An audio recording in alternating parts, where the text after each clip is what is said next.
Hey, what's up guys, it's Bridget. Welcome back to my channel. Today's video is going to be another Weirdo Wednesday, where today we're talking about the murder of Connie Franklin, apparently, and if this guy actually showed up to his own trial. So this is also known as the Arkansas Ghost Trial, and today we're going to talk about it. So without any further ado, let's jump into the video.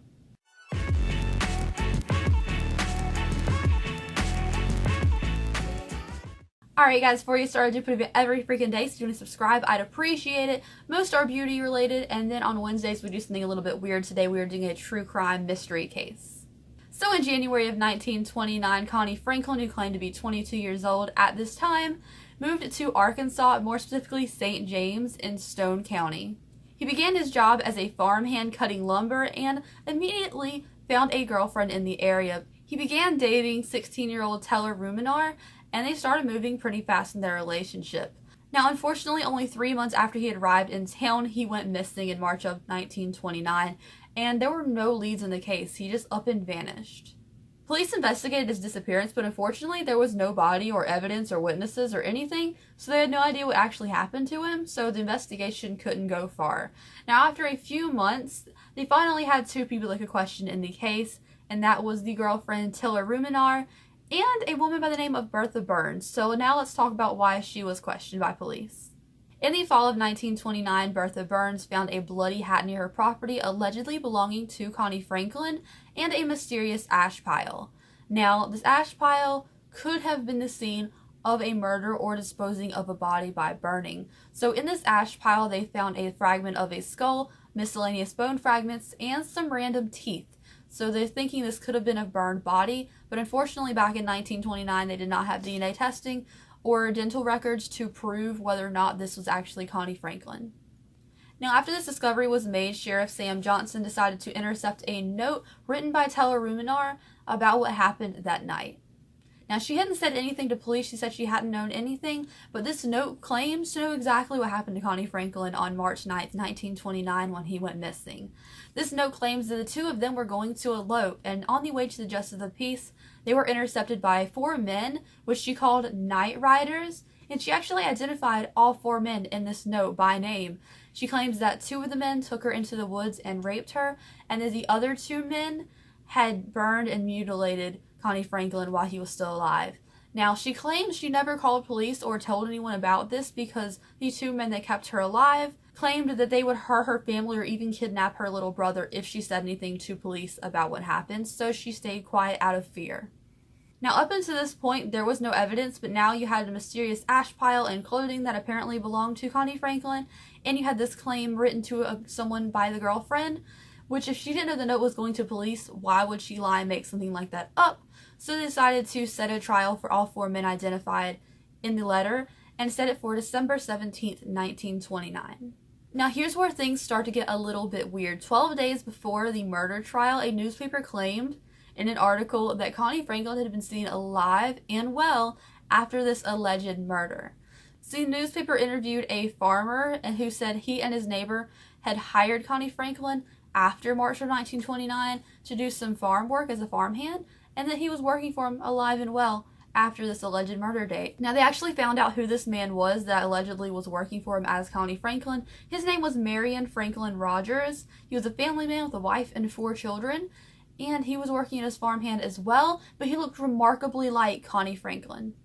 Now, the 4 men in jail were obviously like, yeah, that's the same guy, that's the same guy. So they didn't actually know if Connie Franklin and this Marion Franklin Rogers were the same person. They looked remarkably similar. They both had the word Franklin in their names. And so they brought him to St. James to actually go to this murder trial and see if anybody could see the differences between the 2.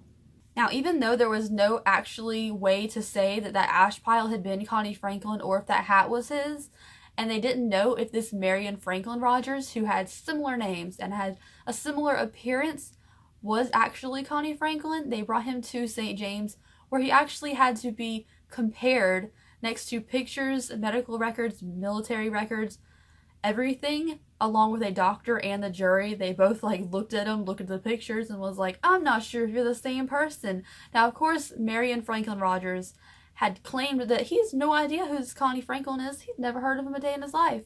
So he being brought to the murder trial was very strange for him, but there's still suspicion. Was he actually trying to hide his new life? And it came out that Tiller Ruminar had claimed that when they were going to elope, she had changed her mind and asked to just wait for a different time, and that Connie Franklin told her that if they didn't elope that day, she would never see him again. And that actually turned out to be true if you think about it. They didn't get to elope, whether they got intercepted or not, and she never saw him again. So is the actual murder story she came up with true, or did she just back out of getting eloped and he dipped?